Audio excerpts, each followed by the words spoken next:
Bismillahirrahmanirrahim. Assalamualaikum warahmatullahi wabarakatuh. Alhamdulillah wassalatu wassalamu ala rasulillah wa ala alihi wa sahbihi wa man tabi'ahu wa mawala. Saling berbagi, saling mengisi. Kata saling itu mesti ada dua orang. Kalau sendirian tidak bisa saling. Artinya apa? Mesti bersama, mesti berjamaah.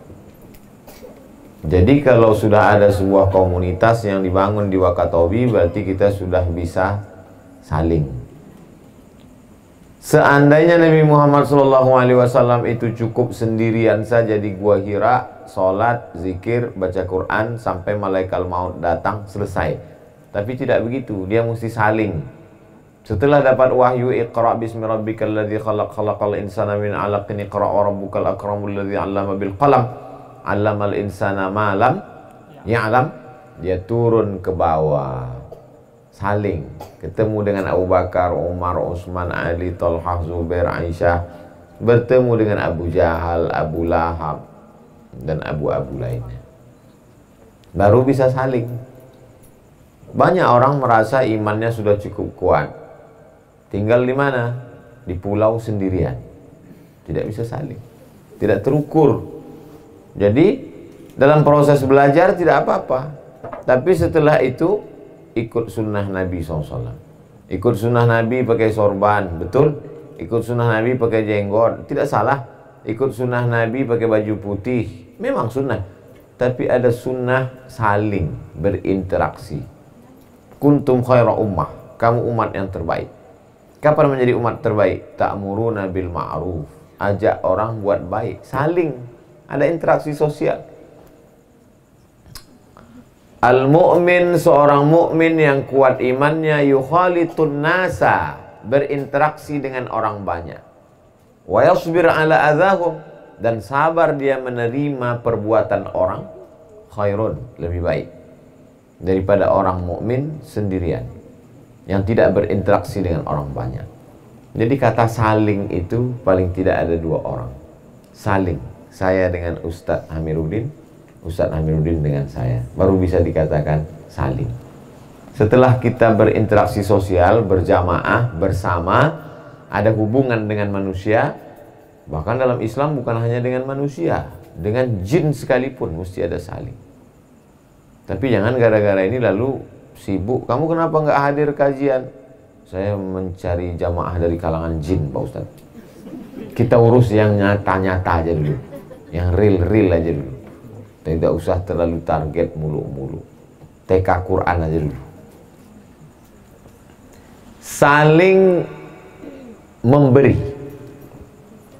Itu keyword kata kuncinya. Key kunci, word kata. Keyword kata kunci. Saling. Yang kedua, saling memberi.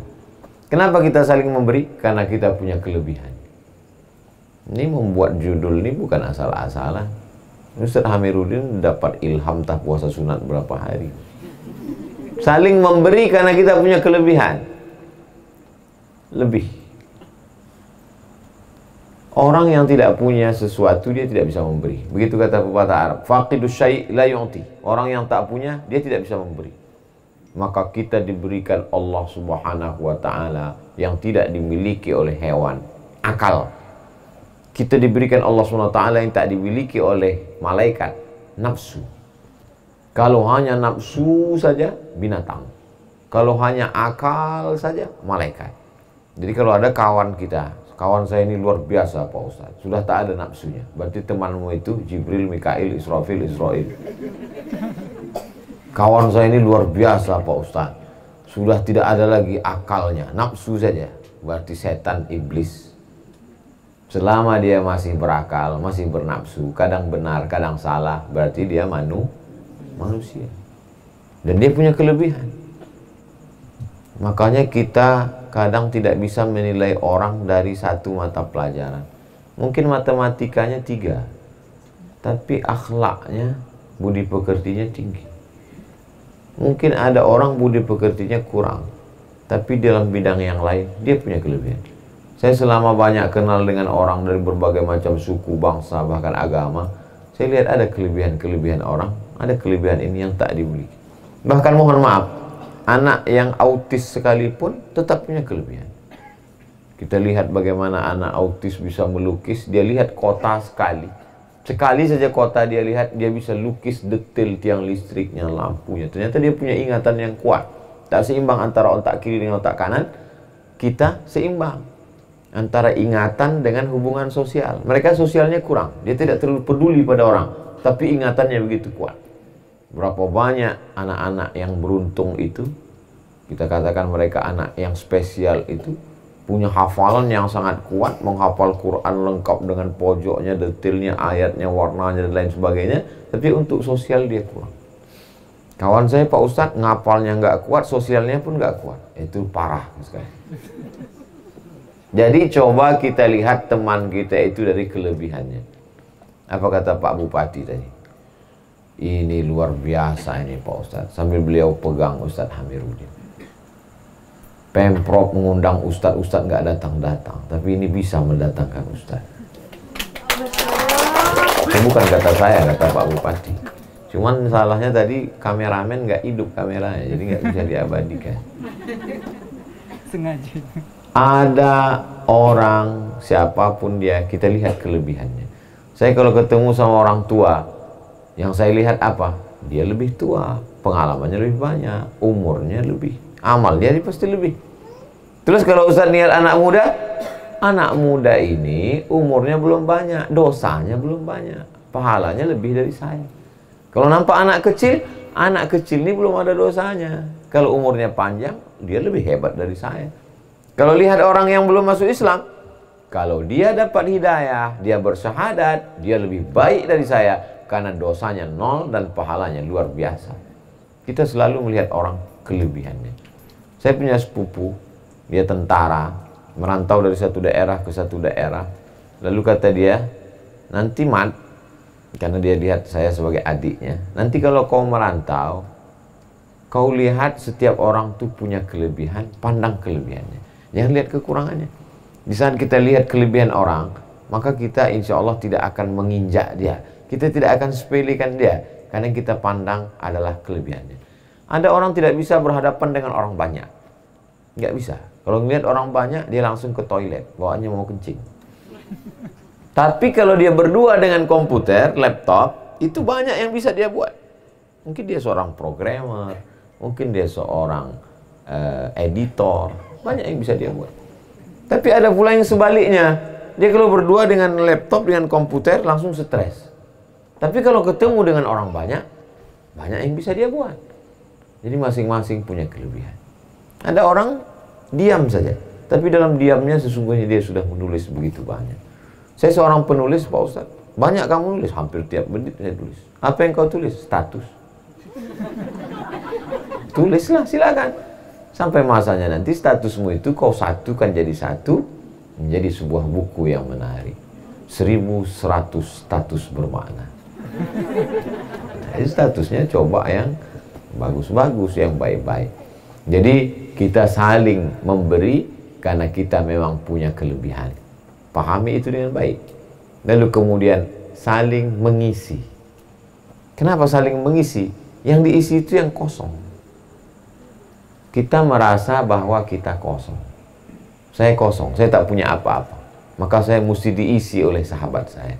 Ada Ustadz Hamiruddin, ada Ustadz Luqmanul Hakim, ada Ustadz Salim Afillah, ada Habib Anis, ada Ustadz Adi Hidayat, ada A.A. Gim. Maka ketika kita memahami bahwa kita kosong, kita tidak punya apa-apa, kita ini hanyalah sekedar wadah, gelas, cawan yang tidak berisi, maka kita selalu berharap.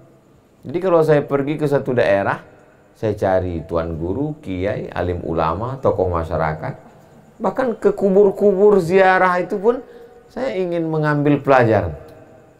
Berziarah ke makam guruta, ke makam kiai, ke makam tuan guru, itu murid-muridnya cerita, ini tuan guru ini dulu belajar ke sana, mengambil inspirasi dari kehidupan mereka. Kita merasa diri kita kosong. Kalau kita merasa diri kita penuh, nanti kita akan jadi angkuh dan sombong. Iblis masuk neraka bukan karena nyembah berhala. Iblis masuk neraka bukan karena syirik. Iblis tidak pernah syirik. Gimana mau syirik? Orang dia yang ngajak orang syirik. Iblis masuk neraka bukan karena digoda setan. Setan anak buah dia semua. Iblis masuk neraka karena sombong. Jadi kita saling mengisi karena kita merasa kita kosong. Saya merasa diri saya kosong. Saya tidak tahu apa-apa tentang Wakatobi. Maka saya selalu bertanya-tanya. Ini apa Pak Upadi? Oh, ini keladi Pak Ustadz. Oh, habis keladi saya makan. Kalau sudah makan keladi ini kira-kira sudah sah nggak belum jadi Imam Wakatobi? Oh belum Pak Ustadz. Harus pakai sarung tenun Wakatobian pakai. Intinya apa? Kita mau tahu. Ini Wakatobi ini kan nama belakangan setelah pemekaran. Baru 2003. Sekarang 2021. Baru 18 tahun. Sebelum ini apa namanya? Ini adalah Wangi-Wangi. Ini gabungan dari beberapa pulau. Dan ini adalah pulau-pulau yang dikenal sebagai pulau perajin tukang besi. Bahkan parang yang dipegang oleh Patimura itu berasal dari sini Pak Ustadz. Kalau ingat Patimura ingat uang 1000 kan? Nggak salah kalau ingat uang 1000. Yang bahaya itu kalau ingat itu ingat kotak wakaf, itu yang masalah. Kotak sedekah. Bahwa ini adalah ilmu yang saya kosong, saya tidak ngerti tentang masalah itu. Lalu zaman sebelum bergabung dengan Negara Kesatuan Republik Indonesia, ini apa namanya Pak? Ini semuanya di bawah kerajaan Kesultanan Buton. Oh, Kesultanan Buton tidak pernah dijajah oleh Belanda. Bagi yang ragu silakan datang ke Leiden, tanya Belanda. Pernah kalian menjajah Buton? Kesultanan Buton tidak pernah dijajah, dia hanya punya bekerja sama. Bekerja sama berarti levelnya G2G, government to government, negara dengan negara. Bukan menjajah antara penjajah dengan dijajah. Berarti dia punya kekuatan yang luar biasa. Bayangkan, Belanda tak bisa menjajah Buton. Jangan sampai Samsung menjajah Buton. Jangan sampai gadget menjajah Buton. Jangan sampai iPhone menjajah Buton. Belanda bisa diusir dengan pedang parang panjang, dengan senjata tajam. Tapi bagaimana mengusir sesuatu yang kita cintai, kita sukai, dan kalau dia tertinggal kita jadi stres. Oh, apa yang Ustadz maksud? Ustadz nggak suka medsos ya? Ustadz nggak suka Facebook, Instagram ya? Suka. Buktinya saya punya akun Instagram, walaupun saya nggak tahu passwordnya. Yang saya maksud adalah bagaimana kita pakai handphone cerdas. Bagaimana kita bermedsos cerdas. Jangan sampai handphonenya lebih cerdas dari orangnya. Namanya smartphone. Handphonenya cerdas. Dan handphonenya lebih soleh. Handphonenya setiap masuk waktu azan. Tapi yang punya tidur. Nah, jadi kita saling mengisi karena kita sadar bahwa diri kita kosong. Ustaz Somad nanti bicaranya nggak usah terlalu panjang, kita interaktif lebih banyak, dialog tanya jawab. Itu pun termasuk saling mengisi juga.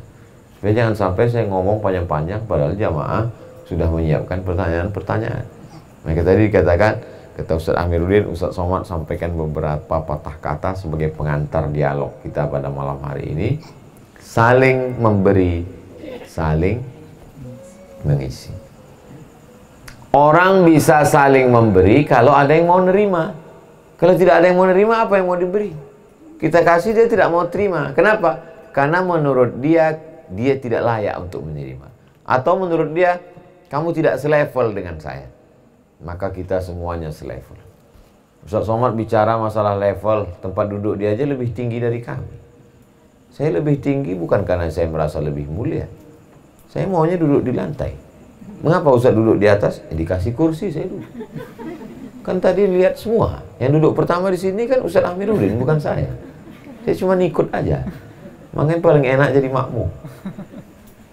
Saya duduk di sini biar supaya kamera jelas nampak kelihatan. Dipasang lampu terang biar supaya nampak saya lebih putih. Kita bisa bekerja sama kalau kita merasa sama.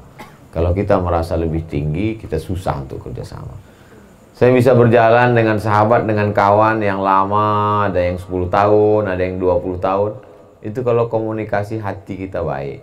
Kalau ngomongnya tidak nyelekit. Kalau kata-katanya tidak menyinggung perasaan. Barulah kita bisa saling memberi dan saling mengisi. Kalau tidak, al-arwah junudun mujannadah. Ini yang ada ini hanya casingnya aja. Kulit, bulu, kuku, darah, tulang, daging. Ini casing. Isinya di dalam roh. Al-arwah. Roh itu junudun mujannada. Dia seperti pasukan bala tentara. Fama ta'arafa minha talaf. Kalau rohnya itu hobinya sama, sukanya sama, maka insya Allah dia akan ketemu. Kenapa kita bisa bertemu di majelis ini? Insya Allah karena roh kita punya hobi yang sama. Hobinya beriman dan beramal soleh. Kita ketemu pada amal soleh. Di sini ada bisnismen, di sini ada politikus, di sini ada anak muda, di sini ada orang tua, di sini ada laki-laki, di sini ada perempuan. Kenapa kita bersama? Karena roh kita punya banyak kesamaan. Satu sekolah, satu kampung, bahkan satu rahim, satu perut dengan ibunya, saudara kandung, banyak yang terpisah. Kenapa? Karena tidak ada kesamaan sama sekali. Bersama di sini, bersama di padang mahsyar, bersama di surga, bersama Nabi Muhammad SAW. Jadi kita ketemunya dalam kesamaan ini. Bersama di Masjid Az-Zaitun, bersama di dalam sholat tahajud malam, bersama dalam tausiah, bersama mengumpulkan beras untuk fakir miskin, yatim dan duafa, bersama mengurus tanah wakaf untuk bangun masjid, bersama lagi penggalangan dana untuk membebaskan tanah untuk buat asrama, sekolah tahfiz gratis, bersama lagi untuk buat TK Quran, bersama lagi ngurus izinnya supaya anak-anak bisa ngapal Quran juz 29, juz 30 supaya Ustaz Abdul Somad tahun depan datang lagi ke Wakatobi. Contoh aja itu saja. Bersama, kebersamaan inilah yang mau kita pupuk bersama. Kalau orang main gaple aja bisa bersama, kalau orang main trup aja bisa bersama, kalau orang main catur aja bisa bersama, kenapa kita tidak bisa bersama menuju mencari ridha Allah Subhanahu wa ta'ala? Padahal tentunya kebersamaan kita lebih kuat, karena kebersamaan kita bukan permainan. Bermain karena bersama, bersama karena bermain, permainan akan selesai dan usai. Semua pesta pasti akan berakhir. Tapi kalau kebersamaan kita karena Allah, Allah tidak akan berakhir. Bersama kita di sini, bersama juga nanti kita di padang mahsyar karena mendapat naungan karena persaudaraan. Bersama pula ketika malaikat berkata, salamun alaikum, selamat untuk kamu. Tibtum, kamu sudah berbuat baik. Fadkhuluha khalidin, masuklah kamu ke dalam surga kekal abadi selamanya. Kebersamaan yang seperti inilah yang dirindukan oleh orang-orang soleh. Almar'u ma'aman ahab, orang akan tetap bersama dengan siapa yang dia cintai. Kalau cinta karena Allah, kita akan bersama. Kalau cinta karena jabatan, habis setelah pensiun. Kalau cinta karena harta, habis ketika jatuh miskin. Kalau cinta karena popularitas, habis ketika tidak punya penggemar. Ketika lovers berubah menjadi haters, apalagi berubah menjadi buzzers. Tapi kalau bersama karena la ilaha illallah Muhammadur Rasulullah, mudah-mudahan komunitas, apa nama komunitas itu Ustaz? Winulu arus membuat kita menjadi sebuah gerakan amar ma'ruf nahi munkar. Kuntum khaira ummah, jadilah kamu umat yang terbaik. Bagaimana ciri umat yang terbaik? Ta'muruna bil ma'ruf wa tanhauna 'anil munkar wa tu'minuna. 3. Ta'muruna bil ma'ruf, ajak perempuan pakai hijab. Ta'muruna bil ma'ruf, ajak laki-laki sholat berjamaah. Ta'muruna bil ma'ruf, ajak anak muda gabung bersama komunitas Winulu. Wa tanhauna 'anil munkar, larang mereka jangan pacaran. Larang mereka jangan sampai pergaulan bebas. Larang mereka jangan sampai rusak akidah. Larang mereka jangan sampai pakai sabu-sabu narkoba. Larang mereka jangan sampai menjadi pemecah belah umat. Wa tanhauna 'anil munkar, wa tu'minuna billah. Syaratnya mesti beriman kepada Allah Subhanahu wa ta'ala. Sebanyak apapun amal kita, kalau tidak ada iman, tak berharga dan tak bernilai di hadapan Allah Subhanahu wa ta'ala. Wa qadimna ila ma amilu min amalin. Semua amal-amal mereka waktu di dunia dulu kami datangkan semuanya.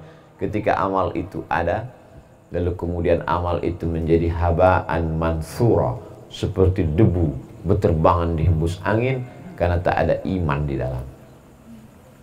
Iman nilai membuat kita masih hidup. Iman nilai membuat kita masih bersama. Iman nilai membuat kita kuat.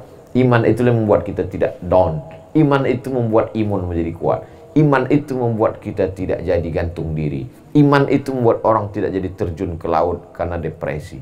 Iman itulah yang membuat dia menjadi sesuatu yang fiksi menjadi nyata, sesuatu yang nyata menjadi fiksi.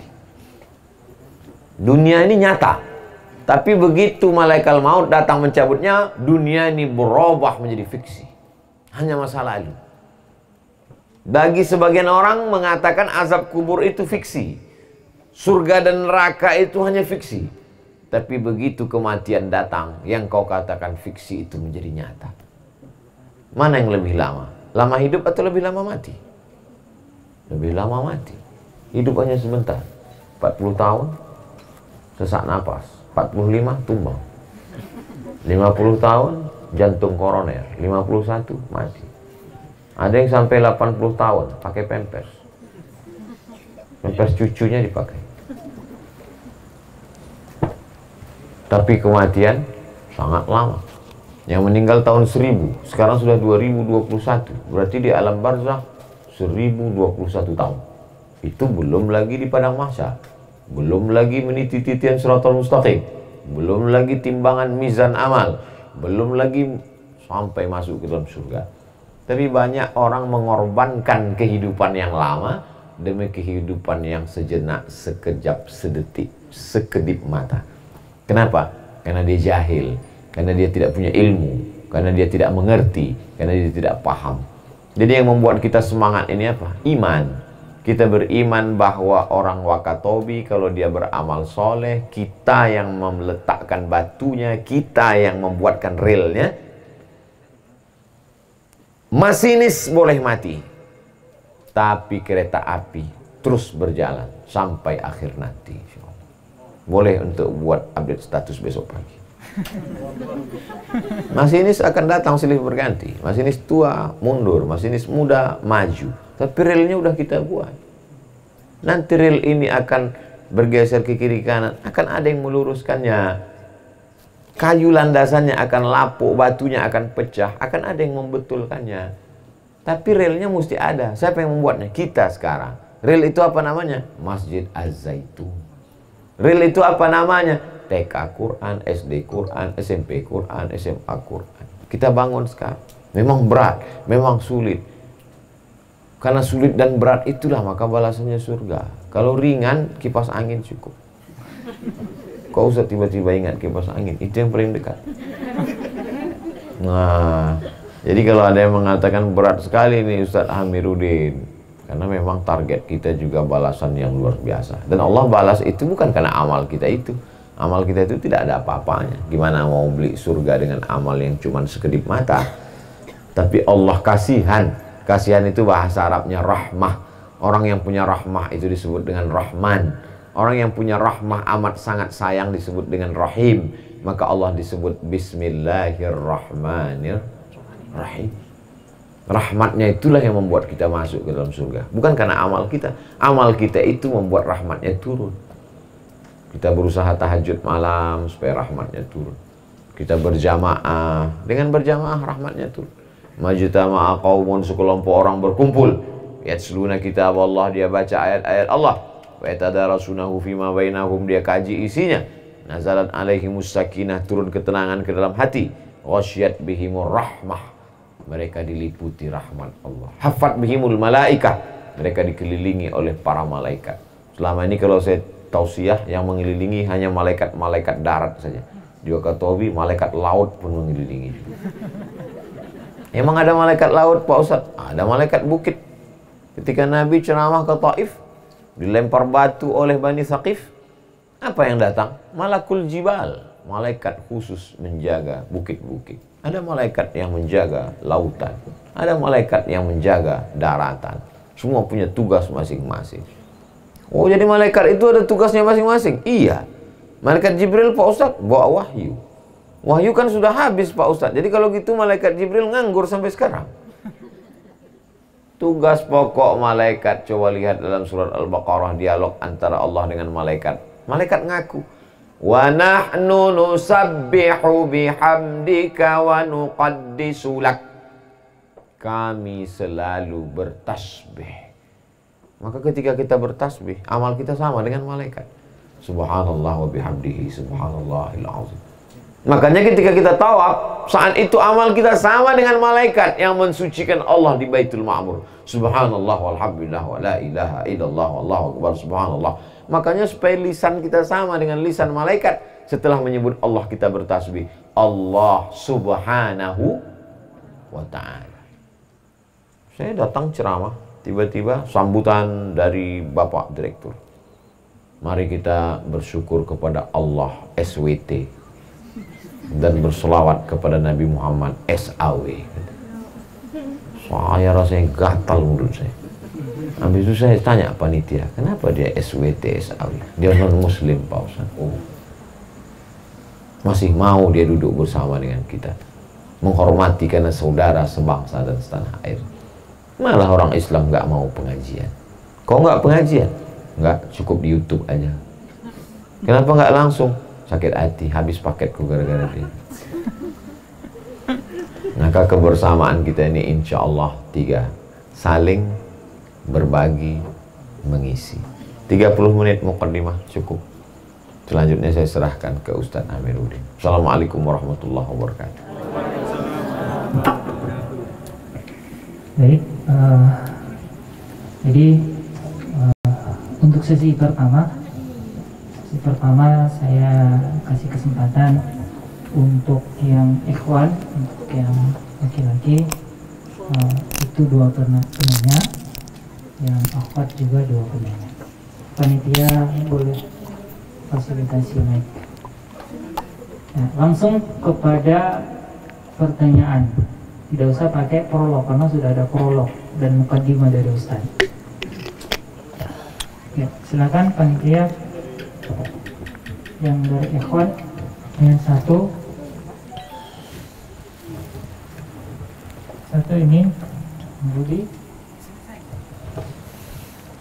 satu lagi yang di belakang. Baik.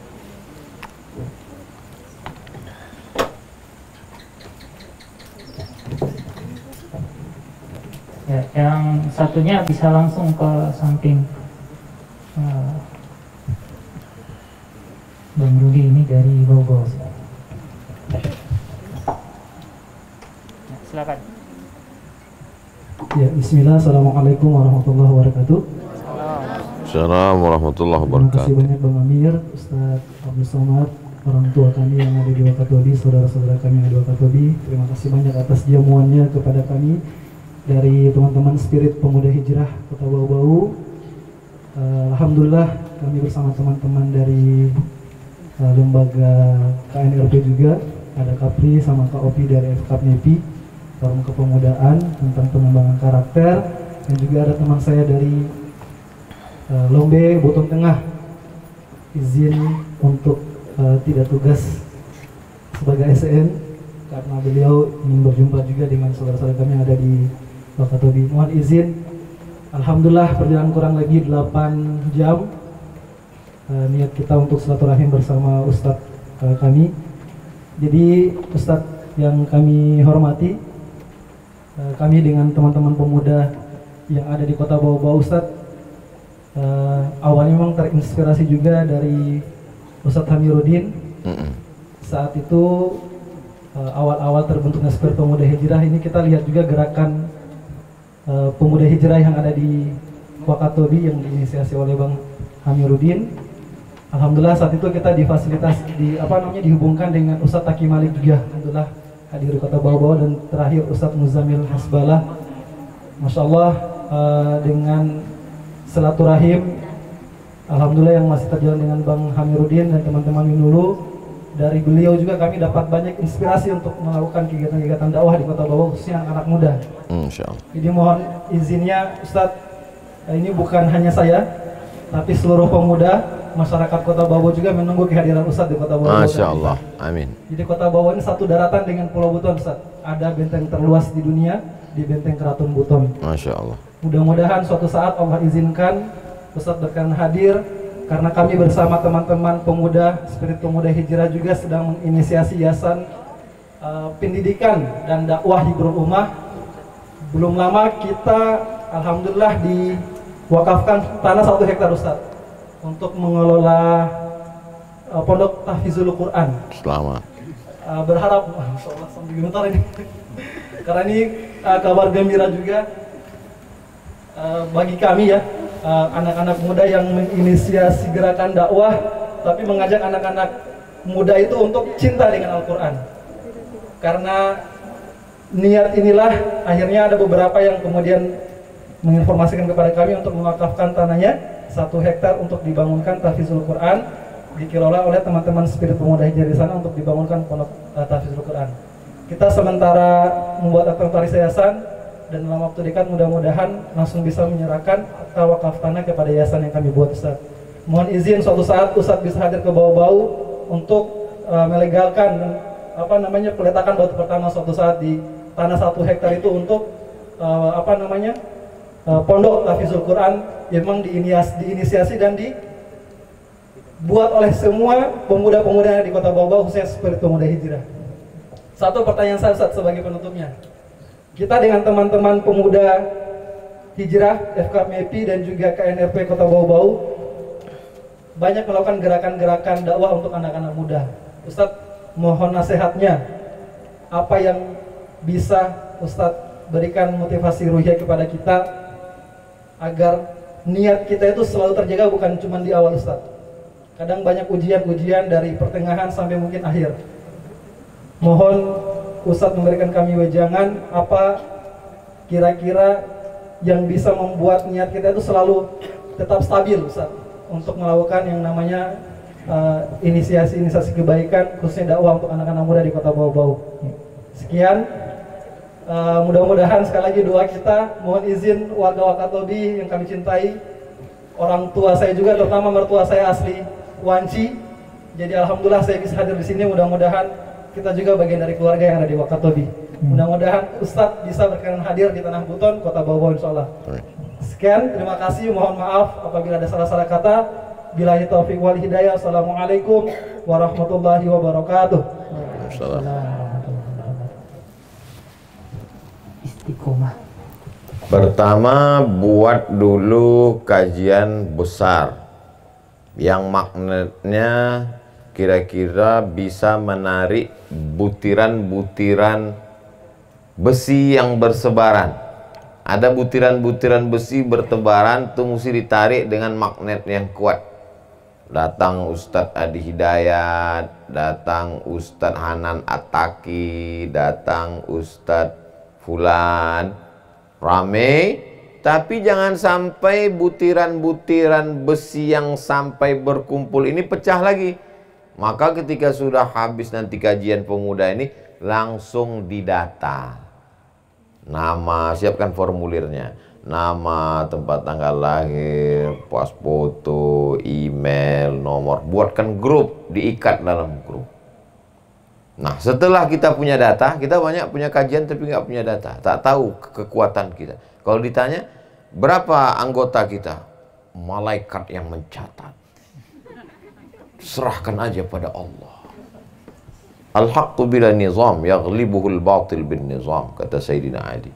Kebenaran yang tidak dimanage dengan baik akan dikalahkan oleh kebatilan yang dimanage dengan manajerial yang baik.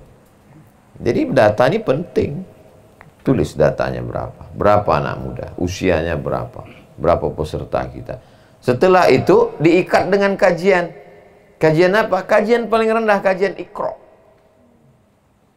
Ini anak muda yang belum ngaji sama sekali. Tidak bisa dia membedakan mana alif lurus, mana alif bengkok.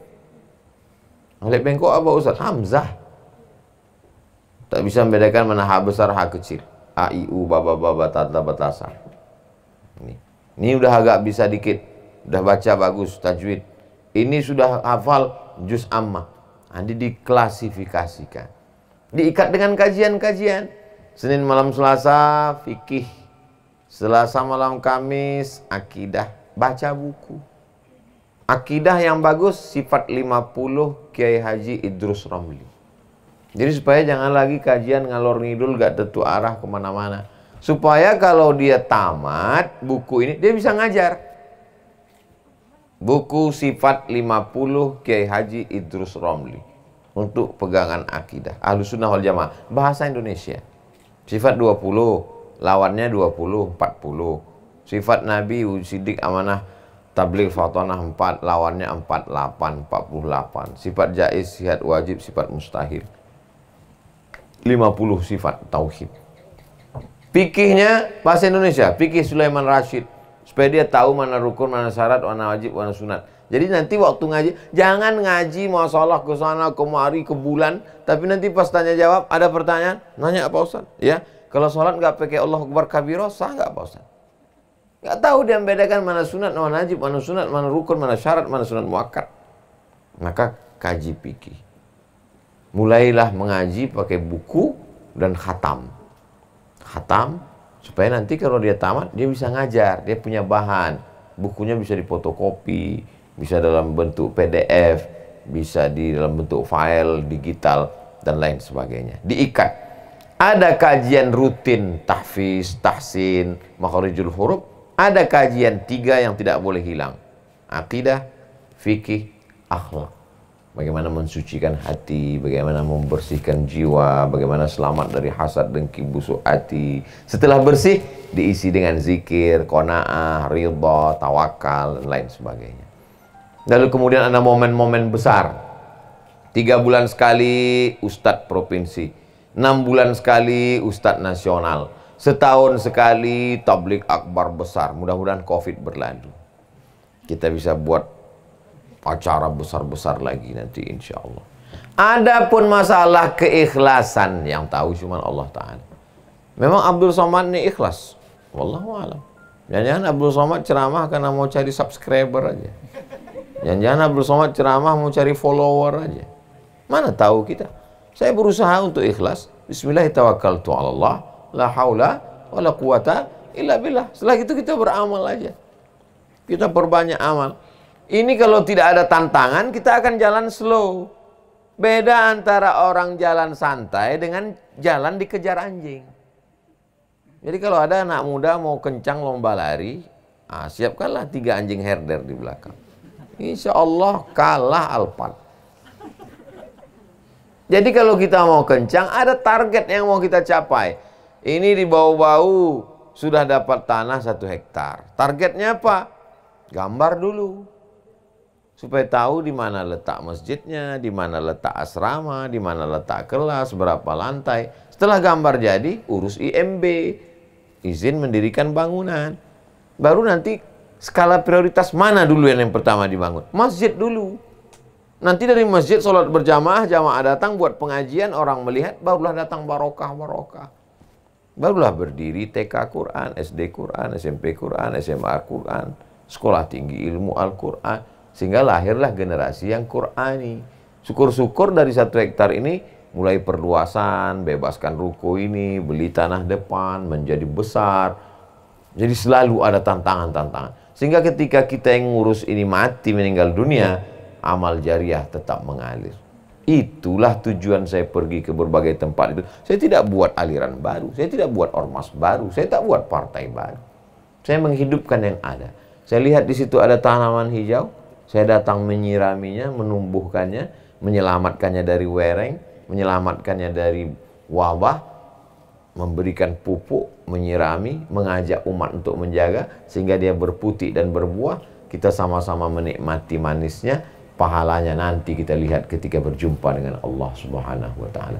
Faman kana yarju liqa'a rabbih, siapa yang berharap berjumpa dengan Allah, 2 saja syaratnya. Falyamal amalan salihah, hendaklah dia beramal saleh. Wala yusyrik bi ibadati rabbih ahada, jangan syirikkan Allah, jangan persekutukan Allah. Insya Allah dia akan melihat sekecil apapun amalnya. Faman ya'mal mithqala dzarratin khairan yarah. Kita akan melihat amal kita. Wallahu a'lam bishawab.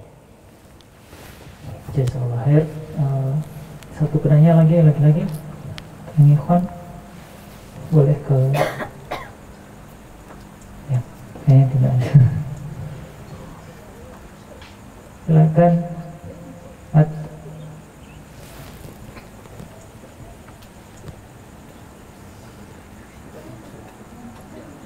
Ya. Ada.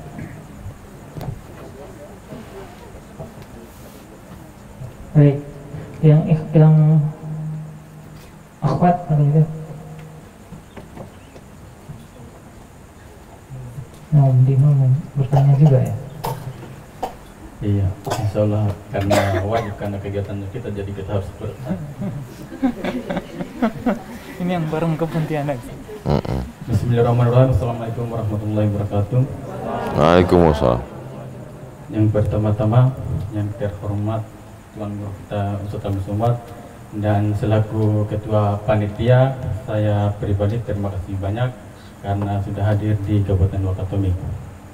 Langsung saja ke pertanyaannya, bagaimana caranya supaya kita istiqomah? Karena kita namanya sebagai pemuda ini masih banyak yang namanya masih panjang kaki ini, istilahnya masih banyak berkeliarannya. Jadi supaya bagaimana kita sebagai pemuda istiqomah menjalankan perintah-perintah Allah Subhanahu wa taala. Mungkin itu saja. Sekian, terima kasih. Assalamualaikum warahmatullahi wabarakatuh. Waalaikumsalam.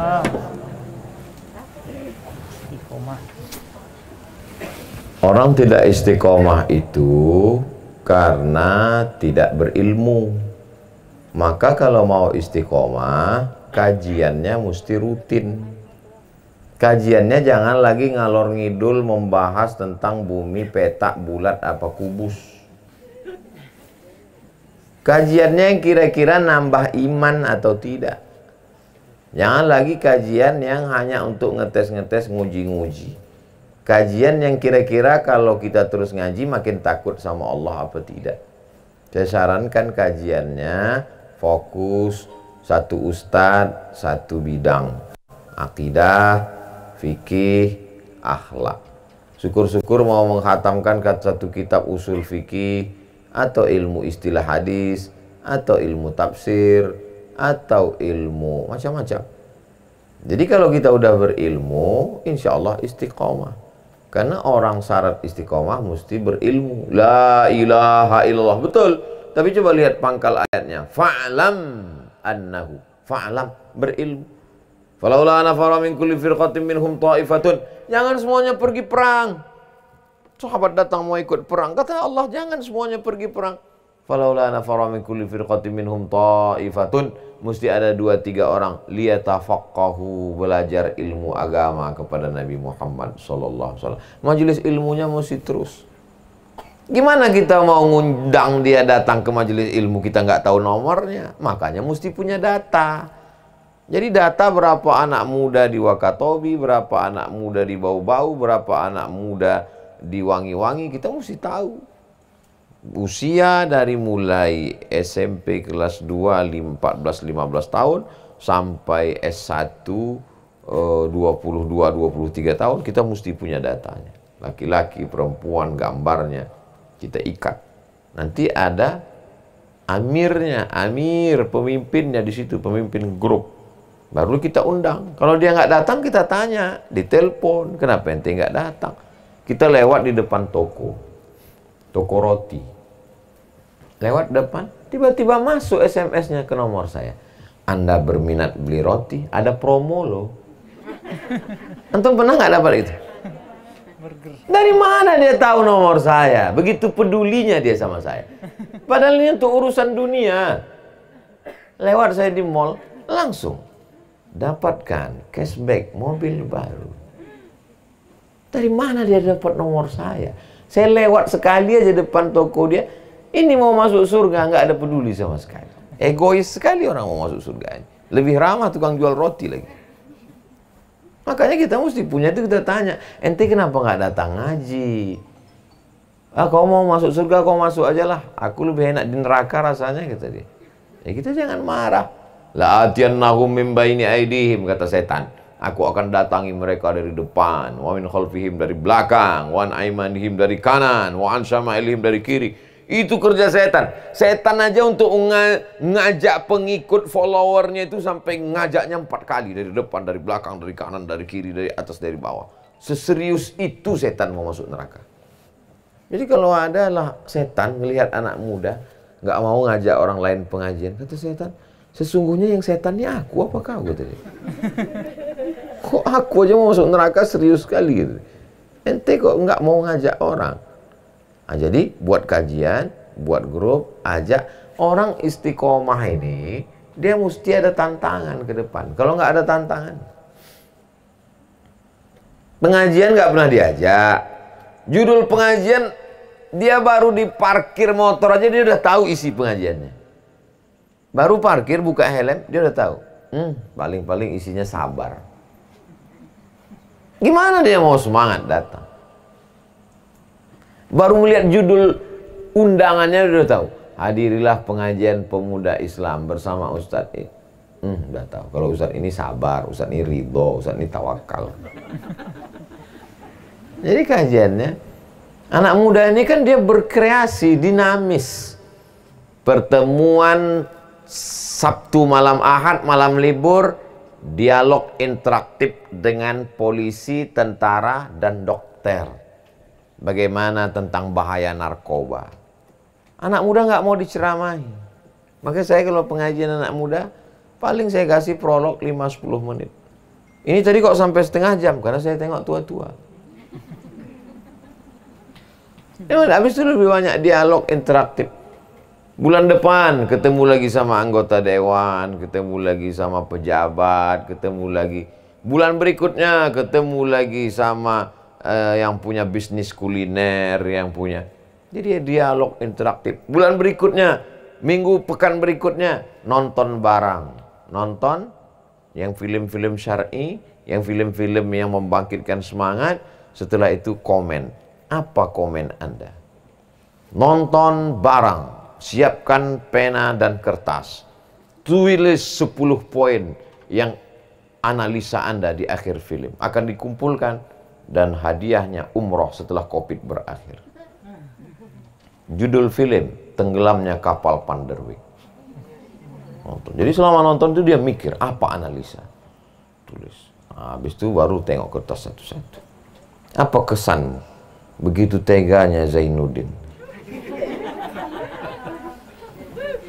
Komen yang satu, begitu matrenya Hayati.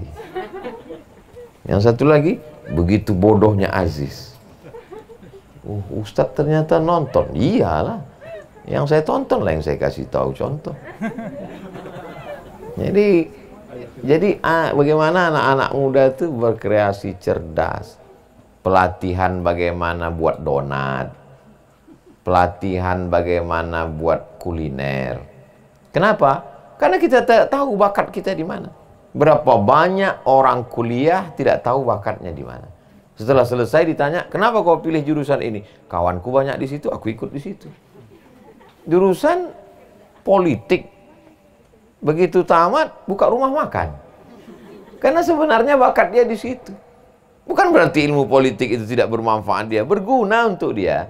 Tapi tidak untuk orang banyak. Sebagai konsumsi dia pribadi saja. Tapi yang bisa membuat dia berkreasi, berpikir adalah bidang dia masing-masing. Jadi, insya Allah istiqomah dengan syarat mesti dibuatkan ini dan ada tantangan-tantangan ke depan. Bangkit adrenalin dia kalau ada tantangan. Anak muda mesti begitu. Anak muda kalau cuma dikasih ikan goreng nggak mau. Dia ingin sewa speedboat, naik motor ke tepi pantai, dari pantai ke tengah laut, mancing. Itu anak muda. Beda sama orang tua. Orang tua touch screen. Pergi ke rumah makan langsung tunjuk. Ini 1 bungkus, ini 2. Ini goreng, ini bakar. Kalau anak muda tidak begitu. Ketika ditanya, kenapa ente mesti pergi ke tengah laut kalau cuma untuk mendapatkan ikan? Bukan ikannya Pak Ustadz, tapi petualangannya guys. Itu anak muda. Jadi kalau ada kita ketemu orang tua yang suka begitu berpetualang, sesungguhnya dia adalah anak muda yang sedang terjebak di tubuh orang tua. Tapi begitu juga sebaliknya. Kalau kita ketemu anak muda tapi bawaannya lesu, letoy, loyo, longlai, mau mati dan tidak peduli pada proses, mau cepat aja, sesungguhnya dia adalah orang tua jompo yang sedang terjebak di tubuh anak muda. Bisa untuk update hari berikutnya. Assalamualaikum warahmatullahi wabarakatuh. Waalaikumsalam warahmatullahi wabarakatuh. Pak Ustadz yang saya hormati, pertanyaan saya ini mengenai orang tua, karena yang hadir pada malam hari ini tentang kebanyakan orang tua. Yang saya tanyakan pada Pak Ustadz, kebetulan orang tua saya kena sakit stroke. Ini mengenai tentang sholat. Orang tua saya itu masih bisa duduk, tapi tidak bisa berdiri. Pada saat waktunya sholat, pada saat sholat itu, waktu-waktu sholat, dia tahu bahwa sholat itu sholat zuhur ataupun sholat asar. Tapi pada saat waktunya sholat, apakah sholatnya itu sah, cuma niat saja, dan kebetulan masih bisa berwudu, cuma niat saja. Itu saja mungkin pertanyaan saya. Mohon penjelasannya Pak Ustadz. Assalamualaikum warahmatullahi wabarakatuh. Waalaikumsalam warahmatullahi wabarakatuh. Orang tua yang tidak bisa tegak berdiri, maka sholatnya duduk, dikasih kursi. Dia berdirinya ketika sedang niat saja. Kalau dia masih bisa berdiri, dia berdiri waktu niat sholat maghrib 3 rakaat. Allahu Akbar. Ketika dia tidak sanggup lagi, lalu kemudian dia duduk. Lalu kalau dia tidak sanggup dari awal, maka dari awal itu dia duduk. Allahu Akbar, ruku. Sami Allahu liman hamidah. Sujudnya lebih rendah lagi, tidak mesti menempel kening. Ada juga sebagian orang tua ditempelkannya kening ke sofa, nggak mesti menempel. Habis itu salam, assalamualaikum warahmatullahi wabarakatuh. Kalau kakinya bisa ditekuk, duduk di lantai supaya nanti sujudnya bisa nempel. Kalau kaki tidak bisa ditekuk karena asam urat, tegak duduk di kursi, sujudnya tidak mesti menempel. Salam. Ini terkait dengan masalah posisi tubuh. Kalau tidak bisa di kursi, terbaring di atas kasur, maka dia sholat miring ke arah kiblat. Kepalanya kiblat barat, timur, kepalanya di utara, kakinya di selatan, miring. Tidak juga bisa miring, telentang sholat pakai isyarat, selama masih akal ada. Karena sholat itu wajib bagi baligh dan berakal. Tapi kalau sudah akal tak ada, koma, pikun, pingsan, tak wajib sholat. Maka pakai isyarat mata, Allahu Akbar, Allahu Akbar. Namanya sholat isyarat. Ini tentang masalah gerakan dan posisi. Kemudian terkait tentang masalah orang tua pakai pampers, najisnya keluar terus, maka cara berwuduknya setelah masuk waktu. Zuhur jam berapa di Wangi-Wangi? 11.55. Maka dia berwuduk jam 12 setelah masuk waktu. Gak boleh wuduk sebelum masuk waktu. Karena kalau dia wuduk sebelum masuk waktu, menetes, batal wuduknya. Maka dia wuduk setelah masuk waktu, ganti pakaian, semua pakaian dalamnya bersih, pakai pembalut segala macam, baru dia sholat setelah masuk waktu. Sholatnya dijamak, tapi tidak qasar, karena qasar mesti ada musafir 89 km. Sedangkan ini dia tua renta, sulit nanti untuk mengganti pampers baru segala macam, maka zuhur dengan asar jamak takdim tidak pakai qasar. Zuhurnya 4, asarnya 4. Dari jam 12, 1, 2, 3, 4, 5 jam, atau 6, 7 nanti isyaknya jamak takhir supaya waktunya lama, karena kalau di maghrib dipakai nanti pempersnya terlalu basah untuk menjelang subuh. Jadi ganti dia 3 kali. Subuh sekali, zuhur ke asar diganti di zuhur, maghrib ke isya diganti di isya.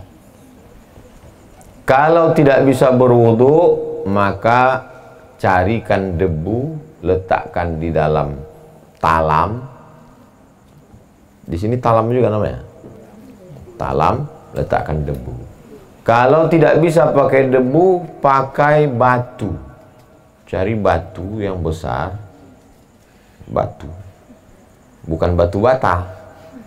Batu yang asli batu. Batu apa namanya? Batu gunung, batu untuk tayamum di batu. Orang Maroko tayamumnya di batu. Kalau mau pakai debu, debu di atas koran di talam. Kalau tidak, pakai batu.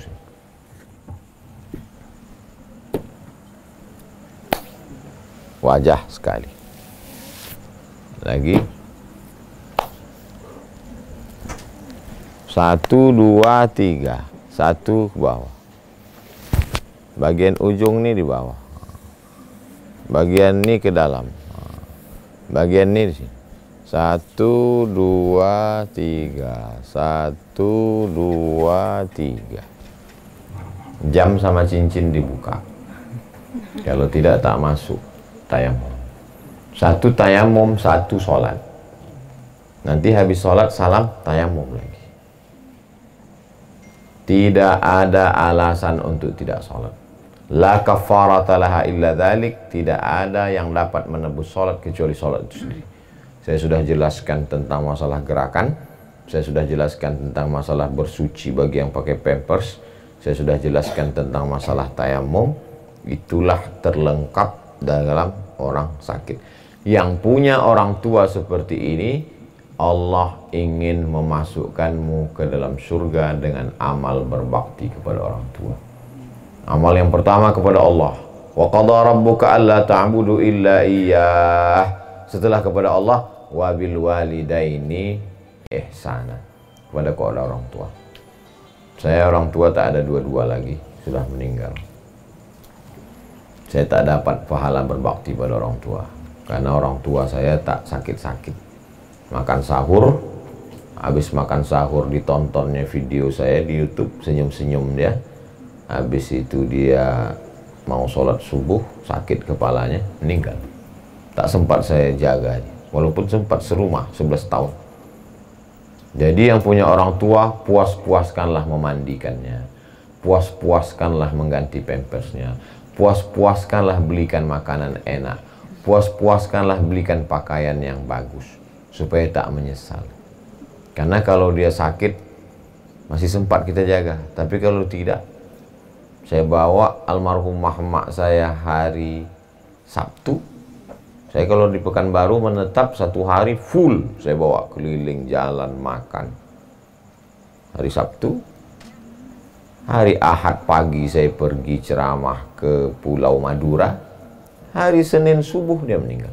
Tak sempat saya jaga lama-lama. Tapi sempat saya serumah selama 11 tahun. Dari 2008 sampai 2019. Jadi kalau punya orang tua yang sakit, sesungguhnya Allah ingin membuat kita berbakti. Susah-susah sikit, tahankanlah. Allah akan membalas orang yang berbakti pada orang tua dengan sesuatu yang tak terlintas di pikirannya. Allah membalas orang yang berbakti pada orang tua dengan sesuatu yang tak pernah terlintas di pikirannya. Tak 1-2 orang yang saya jumpai diberikan keberkahan hidup karena berbakti pada orang tua. Wallahu a'lam. Saya ingin menarik sebenarnya Ustaz. Jujur demi Allah, mendengar Ustaz kesini saya luar biasa karena dia dibawa alam sadar saya. Mungkin ini cara Allah untuk bisa mewujudkan cita-cita saya untuk memiliki masjid beserta misalnya kalau ada dana nantinya bisa membangun tahfiz Al-Quran TK Amin. nantinya. Amin, insyaallah. Kami sudah siapkan mungkin dengan panitia nanti dari pihak Ustadz untuk bisa membantu supaya tanah itu bisa segera direalisasikan untuk diwakafkan sebelum saya meninggal. Insyaallah. Itu cita-cita saya nanti. Dan alhamdulillah Ustadz bisa ketemu langsung secara pribadi di Wakatobi. Saya dari Jawa, Ustadz bukan dari dinasti sini. Ya. Dan dipertemukan di hari ini. Alhamdulillah. Itu aja, mohon saran gimana caranya nanti untuk bisa mewujudkan keinginan pribadi kami untuk almarhum ibu dan ayah saya. Insyaallah. Terima kasih Ustaz. Proses pertama buat yayasan. Yayasan itu terdiri dari 5. Pembina, pengawas, ketua, sekretaris, bendahara. Buat yayasan. Yayasan itu namanya terdiri dari 3 kata yang tidak boleh sama. Nanti akan didaftarkan di Menhukham melalui notaris. Biayanya berkisar 6 juta atau 6 juta sekian. Pasaran di daerah masing-masing. Namanya sudah dicek di Kemenhukham 3 ini. 3. Nama bapak siapa? Ahmad Anwar. Anwar itu kan cahaya. Anwar cahaya abadi forever selamanya. Nah, itu insya Allah belum ada itu di Kemenhukham. Lalu kemudian setelah didaftarkan, buatlah 5 tadi. Lalu setelah terbentuk yayasan, barulah bisa buat rekening. Orang tidak percaya rekening pribadi, maka rekening yayasan. Yang peruntukan pemakaiannya bisa diaudit oleh auditor resmi supaya tidak terjadi kecurangan. Baru dari pemilik tanah dialihkan wakaf ke nazir yayasan. Ini pemilik tanah Pak Anwar, ini yayasan. Beralihlah dari milik pribadi menjadi tanah wakaf. Siapa yang menyaksikan? Pak Kua. Makanya ibu nanti jangan marah kalau Pak Anwar ke Pak Kua, karena dia mau mengurus surat tanah wakaf. Namanya akta ikrar wakaf. Masuk jam 8, jam 9, jam 10 selesai. Setelah keluar akta ikrar wakaf, dibawa ke BPN, Badan Pertanahan Nasional. Maka berubahlah yang sebelumnya tanah 1000 meter milik Pak Anwar, berubah menjadi milik yayasan. La yuhabu, tidak bisa dihibahkan ke orang lain. Wala yurasu, tak bisa diwariskan ke anak, ke cucu. Wala yuba'u, tak bisa diperjualbelikan. Untuk menjaga kesinambungan wakaf di masa akan datang, saking banyaknya anak cucu yang mengambil wakaf kakeknya lagi. Berapa banyak? Dulu kakek mewakafkan tanah, karena tanah itu tempat jin buang cucu. Sekarang cucu kakek mengambil tanah cucu jin, karena tanah sudah harganya mahal, 5 juta 1 meter, gara-gara ada mall di situ. Tata kota berubah. Maka kalau sudah dibuat akta ikrar wakaf dari KUA, dibawa ke BPN, aman. Masalah pembangunan masjid, gambar oleh arsitek, buat gambar masjid milik Allah. Belum ada masjid yang terbengkalai. Dan masjid selalu tidak pernah selesai. Karena kalau selesai bukan masjid, itu kantor kepala daerah. Masjid tak selesai. Masjid Nabawi tak selesai. Masjidil Haram, masjid yang pertama di dunia, sampai hari ini belum selesai. Masjid dekat sekolah saya dulu, saya tamat 96. Sekarang saya pulang ke kampung, masjidnya masih dalam pembangunan. Dan setiap hari Jumat, siapa yang mau bersedekah wakaf, itulah masjid. Tidak pernah selesai. Nah, maka dibuka pintu besar-besaran untuk menerima wakaf, infak, sodakoh, jamaah, membangun masjid. Berdiri masjid. Selesai masjid, TK Quran. Selesai TK, SD Quran, SMP Quran, SMA Quran. Sudah selesai bangunan semua Pak Ustadz, buat gratis anak yatim dan du'afa.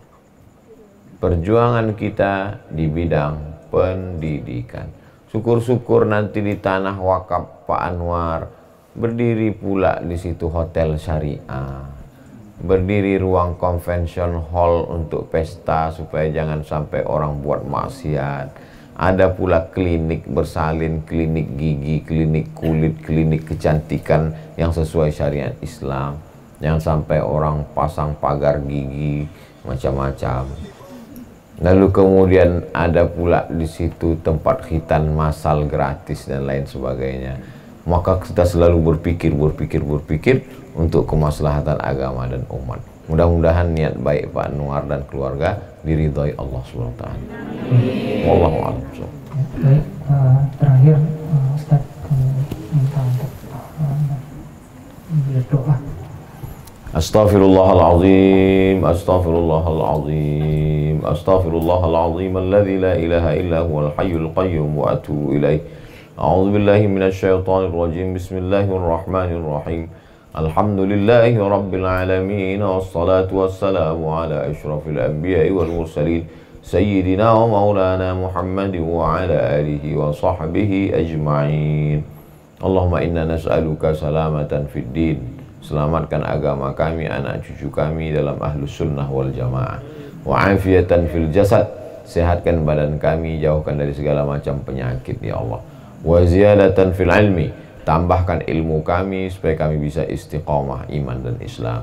Wa barakatan fil rizqi. Berkahi rezeki kami supaya kami bisa membangun masjid, membangun sekolah tahfiz Quran. Wa taubatan qablal maut. Beri kami taubat sebelum mati. Wa rahmatan indal maut. Curahkan rahmat ketika mati. Wa maghfiratan ba'dal maut. Berikan ampunan sesudah mati. Allahumma hawwin alaina fi sakaratil maut. Ringankan kami waktu melewati sakaratul maut. Wan najata minan nar. Selamatkan dari api neraka. Wal afwa indal hisab. Maafkan segala amal kami ketika segala perbuatan kami dihisab, dihitung di hadapan-Mu. Rabbana hablana minas salihin. Jadikan anak cucu kami keturunan yang soleh dan solehah. Allahumma ja'al hadzal balada baladan aminan mutma'innan ya'tihi rizquhu min kulli makan. Jadikan Wakatobi negeri yang aman, damai, terbuka pintu rezeki dari segala penjuru. Allahumma dafa'anil ghala wal waba wal fahsya wal riba wal zina wal munkar. Selamatkan Wakatobi dari malapetaka, bencana, riba, zina, narkoba, perbuatan keji dan munkar. Allahumma ja'al akhira kalamina inda intihai ajalina. Jadikan akhir kalam kami ketika ajal kami sampai, yang keluar dari mulut kami la ilaha illallah Muhammadur Rasulullah sallallahu alaihi wasallam. Rabbana atina fid dunya hasanah wa fil akhirati hasanah wa qina adzabannar. Wa sallallahu ala sayyidina Muhammad wa ala alihi washabbihi wasallam walhamdulillahi rabbil alamin. Taqabbalallahu minkum minna wa minkum taqabbal ya karim. Terima kasih, mohon maaf. Assalamualaikum warahmatullahi wabarakatuh.